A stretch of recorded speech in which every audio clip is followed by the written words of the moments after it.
한반도에 강력한 중심이 생기니까 그 뒤에 250년 동안 동북아시아에는 평화가 왔어요.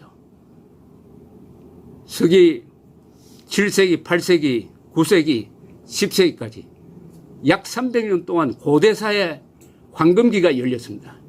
불교를 공통적으로 믿었기 때문에 그때는 중국, 한국, 일본이 문물을 교류하면서 아름다운 찬란한 예술을 발전시켰고 그 예술품이 지금 이 세 나라 박물관을 꽉 채우고 있습니다. 그 평화 시대를 연 사람이 누구냐? 바로 문무왕이죠. 그래서 일본 사람들은 옛날부터 문무왕을 존경했습니다. 일본에 천황이 한 사람이 있는데 문무왕 죽은 한 50년 뒤에 죽은 사람입니다. 이 사람이 죽고 나서 시호를 문무천왕이라고 이름을 문무천왕. 왜 그렇게 했느냐? 이 사람의 롤 모델이 문무왕이었어요. 문무왕. 이 사람도 죽고 나서 일본에서는 아주 드물게 화장을 했습니다. 장례 양식까지 본받았어요. 문무왕의 이름은 동북아시아에서 아주 유명한 지도자였다는 거죠. 그걸 다 잊어버리고 문무왕, 김춘추, 김유신의 삼국통일을 요구하면은 그 조상이 잘 되겠느냐 하는 이런 이야기입니다. 여기 황성공원이 있죠. 네. 황성공원 꼭대기 가면은 누구 동상이 있습니까? 김유신 동상 큽니다. 원래 박정희 대통령이 그걸 처음 보고는 처음 만들려고 했을 때는 그 3분의 1밖에 안 됐어요. 이 김유신을 이렇게 해서는 안 된다. 크게 만들으라고 한 게 바로 그 동상입니다. 우리나라 김하상 중에서 제일 잘 만든 게 김유신 동상입니다. 김유신 동상. 그 인물의 크기에 맞게 김유신이 몇 살까지 산지 아세요? 79까지 살았습니다. 아주 장수를 했어요. 선덕의 왕, 진덕의 왕, 태종무열왕, 문무왕, 네 왕을 모셨습니다. 그리고 병권을 한 수십 년 잡았어요. 이렇게 되는 경우가 참 드물어요. 병권을 잡은 사람은 쿠데타 해가지고 실권자가 되든지 아니면 시기 질투의 대상이 되어가지고 왕에 의해서 제거되는 경우가 많았는데 김춘추는 그래 하지 않았습니다. 결국은 서기 673년에 죽는데 그 3년 뒤에 자기가 원했던 통일 대업을 눈으로 보지는 못했지만은 그 기초를 놓았어요. 그래서 삼국 통일하면은 제일 먼저 머리에 떠오르는 사람이 김유신입니다. 왕이 아닌데도 김유신을 우리 민족사의 최고 인물이라고 보는 사람도 있습니다. 박정희 대통령이 1960년대에는 현충사를 만들어가지고 이순신 충무공 정신을 기렸습니다. 그러다가 70년대 들어오면 이분이 경주에 관심을 많이 갖게 됩니다. 그래서 경주 고분 발굴을 하고 경주 개발을 직접 지휘를 하고 보문단지 만들고 저 화랑의 집 만들고 김유신 동상 만들고 왜 이렇게 했느냐? 그때부터는 삼국 통일에서 교훈을 받아가지고 이제는 남북 통일, 자유 통일로 나아가야 되겠다. 자유 통일로 나아가는 원동력을 삼국 통일에서 이어받아야 되겠다는 생각이 있었습니다. 그러나 79년에 40년 전에 돌아가시는 바람에 그 뜻이 제대로 펼쳐지지 못한 것이 참 아쉽습니다.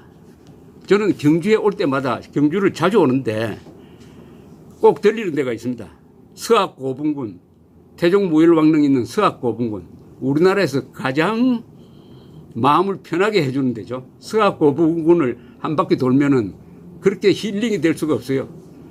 바로 그 옆에 있는 김유신 묘, 그 다음에 감은사지, 대왕암, 그 옆에 있는 이견대, 이걸 쭉 한번 둘러보는데 여러 수십 분을 갔습니다. 갈 때마다 저는 이 세 분과 대화를 합니다.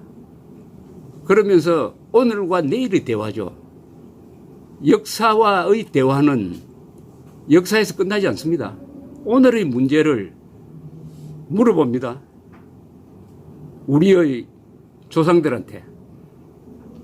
그러면은 앞으로 가는 길이 열릴 수가 있죠. 길이 열릴 수 있습니다. 역사는 결코 옛날 이야기가 아닙니다.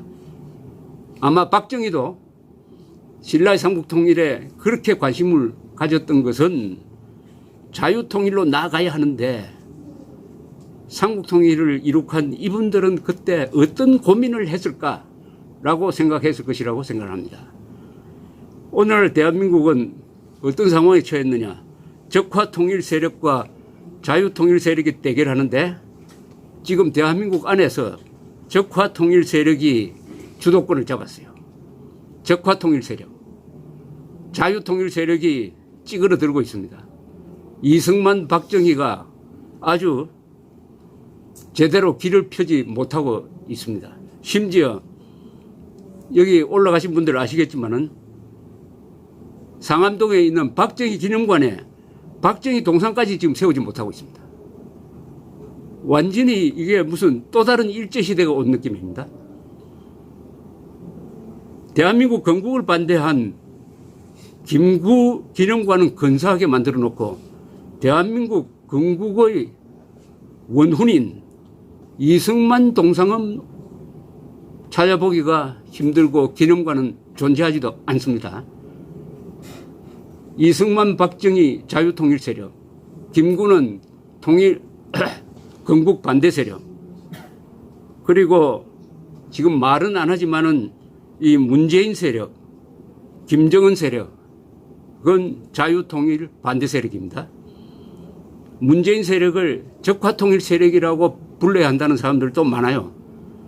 저는 일단 반자유통일 세력이라고 부르겠습니다. 이렇게 함으로써 한국은 지금 일대 위기에 빠졌습니다. 바로 이승만, 박정희가 한국 역사 속에서 지금 지워지고 있다는 것이 이승만, 박정희 정치 세력의 패배를 의미합니다. 오늘 여기 계신 분들은 이승만, 박정희, 특히 박정희 팬들이 많으실 거고 박정희 하면은 그냥 숭배의 대상이지만은 그 숭배의 대상이 된 인물이 오늘날 한국 역사 속에서는 지워지고 친일파로 몰리고 독재자로 매도당하고 있다는 이 현실을 어떻게 받아들이겠습니까? 과거의 박정희는 역사의 건설자지만 오늘의 박정희는 역사의 패배자입니다. 이승만도 역사의 패배자예요. 박근혜 씨가 지금 감옥에 있다는 게 박정희 대 김일성의 대결에서 졌다는 겁니다. 진 포로로서 지금 그 따님이 감옥에 있다. 역사 전쟁에서 지면은 이렇게 됩니다.